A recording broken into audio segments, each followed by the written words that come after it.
सिंहासन से एक रहस्यमयी पुतली प्रकट हुई जिसका नाम था सत्यभामा। राजा भोज को सिंहासन की तरफ बढ़ता देख तीसरी पुतली सत्यभामा गरजती हुई बोली, रुकिए राजा भोज, इस सिंहासन पर बैठने से पहले ये तो जान लो कि क्या तुम इसके योग्य हो भी कि नहीं। जिस महान व्यक्ति का यह सिंहासन था, क्या तुम भी उसके जितने योग्य हो? पुतली की बात सुन राजा भोज के कदम एक बार फिर जहां के तहां रुक जाते हैं।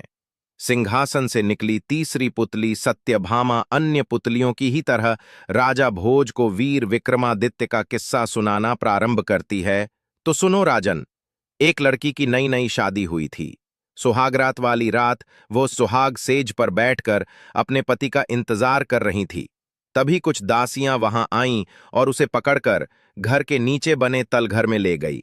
नई नवेली दुल्हन दासियों के इस एकदम से किए गए व्यवहार से अचंभित हो गई। उसे कुछ समझ नहीं आया कि ये उसके साथ हुआ तो हुआ क्या। वो कुछ समझ पाती इससे पहले ही उसे पकड़कर लाईं।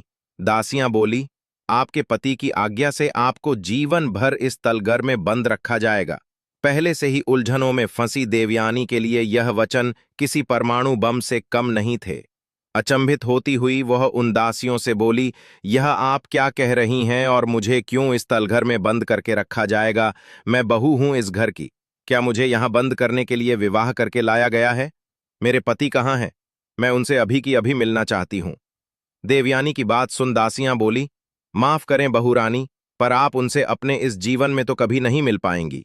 दासियों की बात सुन नई नवेली दुल्हन यानी देवयानी के सब्र का बांध टूट गया। वो गुस्से से बोली, ये मेरे साथ क्या व्यवहार हो रहा है? तुम सब यह क्या कह रही हो? आखिर मेरा अपराध क्या है जो मुझसे इस तरह का सलूक किया जा रहा है?